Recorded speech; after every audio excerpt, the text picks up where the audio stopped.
Today, I'm replacing the reed with a living fence made of moringa trees, and I'll be planting them from seeds.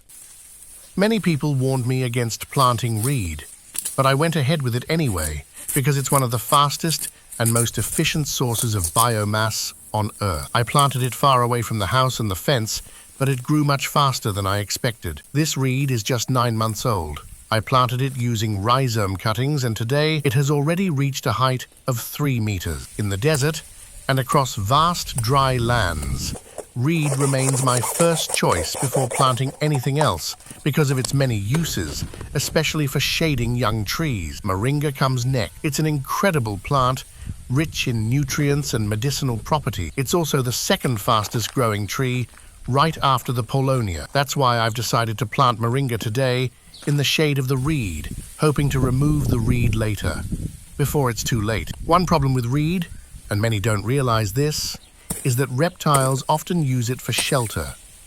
But the issue I'm struggling with today is how sharp bamboo edges can be. A splinter from one of the stalks pierced my hand, snapped under the skin, and required surgery to remove. What's worse, some tiny fragments are still lodged under the skin to this day. Please wish me a speedy recovery. I may not be able to keep working in the field with an injured hand. Thankfully, moringa leaves are much softer and far less dangerous to handle.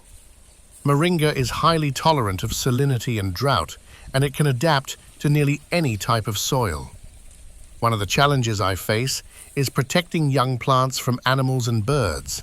That's why I prefer to cover them with plastic bottles.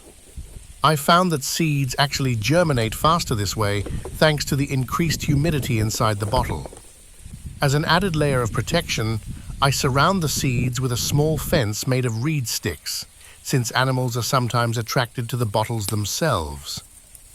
On top of that, reed provides valuable shade for the young seedlings, shielding them from direct sunlight.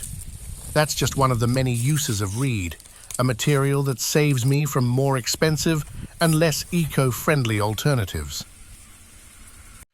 Thank you for your time. I hope your circumstances today allow you to plant something, anything. Stay safe, and may you always be in good health and peace.